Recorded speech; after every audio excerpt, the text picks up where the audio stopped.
All right, go.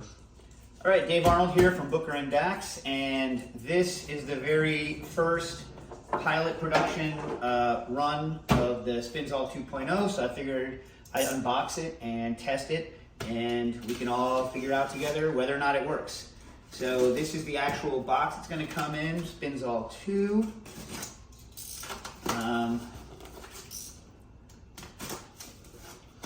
Just like the original Spinzall, it's double boxed, so there's an almost identical box on the inside of the first box. And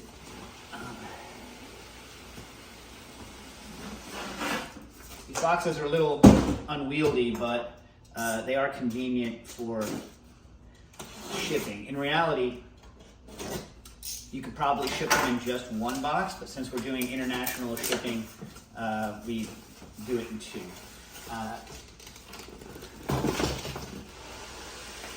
The container surrounding the Spinzall is styrofoam, which I don't like, but we couldn't afford not having it be styrofoam.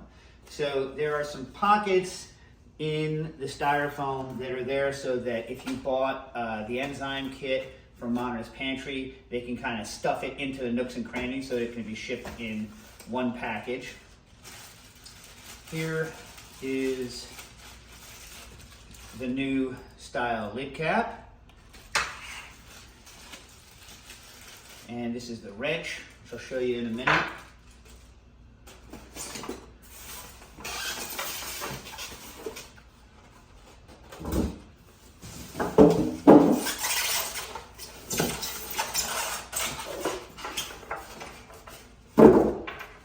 This one doesn't appear to have its instruction sheet coming with it. I don't recommend you use the printed instruction sheet because we're going to be making updates to it, and I really recommend the video web version, and we're going to have QR codes to that on the actual unit. So this is the way it ships. Mostly assembled. Let's see if I can... Oh, they've assembled the tubes. I don't think when you get yours that the tubes are going to already be assembled, but I don't know. In the first generation, they weren't assembled like that, but now they are. Okay, so what do you need to do when you get it? So the first thing you need to do when you get it is learn how to open the lid. So you take this wrench, you go down, make sure that this is outside so it can go up, put the wrench in, rotate, turn. Now the rotor is lined up with the lid and it comes up. Ooh, look at that. So the inside of this, that's looking good. That's all stainless. This split ring means that if you do have a problem with the bearing, you can go on Amazon and for like 15 bucks buy a pair of pliers, and boom, you can take this whole bearing unit out and replace it, which is a big upgrade. This is a close-up of the wrench and how it fits in. The rotor is the same as the old rotor, so they should be backward compatible. The fins are the same as the old fins, and this tube rotor system is the same as the old unit. The bowls here are slightly different, unfortunately, so they had to make it so that they're not compatible. So try to, if you have a Spinzall 1.0, try to keep the bowls separate. Like maybe put a little piece of like marker tape on it so that you know what the deal is. All right, so all this looks good. I had them increase the width of this washer so that this isn't going to come off when you're working. Comes with an extra set of this. I also told them to ship with an extra gasket for the tube feeder. I don't see it here, so we'll talk about that. All right, so let's do first run. So to run your unit, oh, sorry, one more big important thing. Because you need this wrench for to get the unit apart, right? It's important that you don't lose this. What we've done is we put a hole in it, and we made it so that you mount it and this. So this is the lid cap. And I always recommend you run with the lid cap on because it makes it quieter and it stops evaporation. And the new lid cap pumps on the side so that you don't, you're not dumping over the bearing, which makes it sometimes hard to get the lid off. So first thing you need to do when you get the unit is take the shorter of the two tubes, the one that goes in, put it over like this, right? And you want it, sorry, did I do that right? I did it wrong. You want the wrench pointing away from the lid, like this, and then put this on.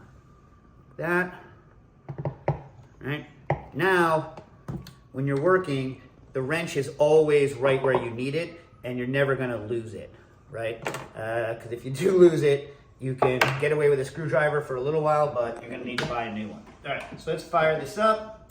Now remember, if you're running it off of 220 power, or you're running it in any country that uses a different plug system from the United States, you'll need a plug adapter, but you will not need to change the voltage, right? Just a plug adapter. So plug it in. Let's see. First, lock it down.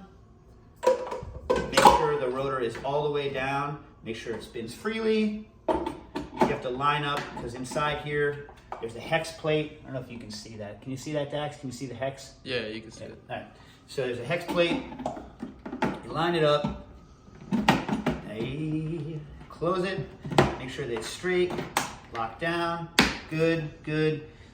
You see you have the power light and the ready run light. If you unlock it, the ready run light turns off because it's not ready and it can't run. So you have the ready run light on, right? I would recommend putting the lid cap on. And there's the pump. So this is low. And unlike before, where there was really only 5 levels, there's a bunch of levels. It's almost continuous on this. And the fast is very, very fast. It's like 450 milliliters per second. So what that means is that if you're using the pump to fill the rotor, you can fill a whole rotor in a little over a minute. Or if you want to go really slow, or if you want to use the pump for anything other than Spinzall related stuff, it's there for you. All right, so there's the pump. No more timers. You just turn it on and that's it. It should speed up to speed in about 30 seconds.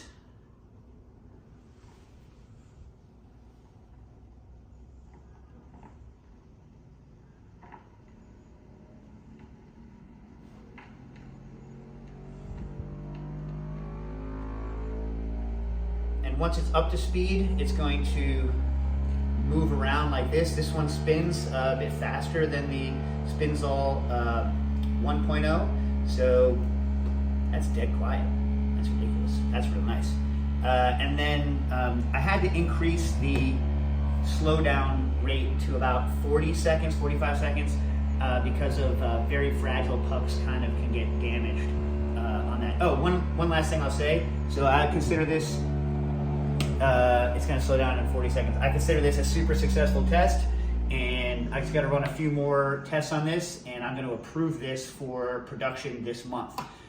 So really exciting. And just something for you guys to know who are getting this first generation of 2.0s, if we do make any changes to the electronic board from a program perspective, we will have the ability to do a board swap. So if you're comfortable opening this up, if we do any new kind of